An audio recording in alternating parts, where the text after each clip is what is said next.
Hi, my name's Gary House. Welcome back to my YouTube channel. First of all, I would love it if you subscribe and click the notifications button below. Today's video is how to start strength training for runners. As runners, the main reason for strength training is to prevent injuries. You had your chance of a six-pack back in Malia 20 years ago. Now is not the time. One of the biggest keys to improve our running is consistency. Strength training, not stretching, is the most important way to do this as it helps prevent injury, not to mention the performance benefits we get. So how often should we do this? 1 times 30-minute session per week would usually keep what you already have. 2 times 30-minute sessions would be great. 3 times 30 minutes, brilliant.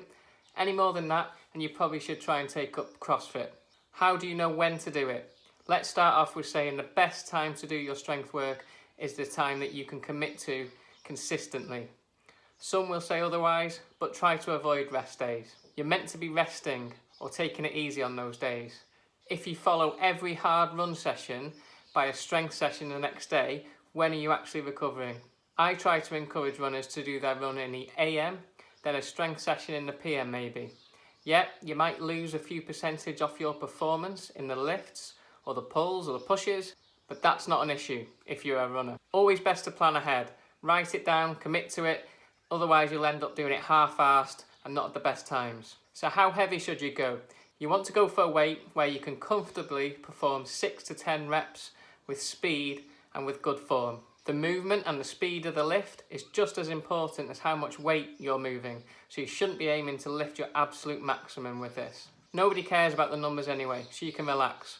No such thing as a lightweight, just lighter weights.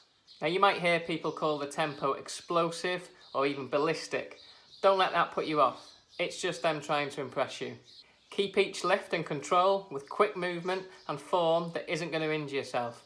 Doesn't have to be 100% perfect. That will trigger a few PTs, I bet. It's more important to do these 6 to 10 reps with a relatively high weight rather than 1 or 2 lifts to your maximum or 20 at a really low weight. Make sense? When you're starting out, aim for 1 or 2 sets, and as you make progress, increase this to 3 up to 6 sets. Preventing injuries means you need to withstand increasing impact forces, harder sessions, running downhill, and racing. Apart from all that, you're also training your brain, your nervous system. So yes, as we all get a little bit older, it's important to work on strength and power, but we need to be more resilient and keep coordination too. Where should you start with your exercises?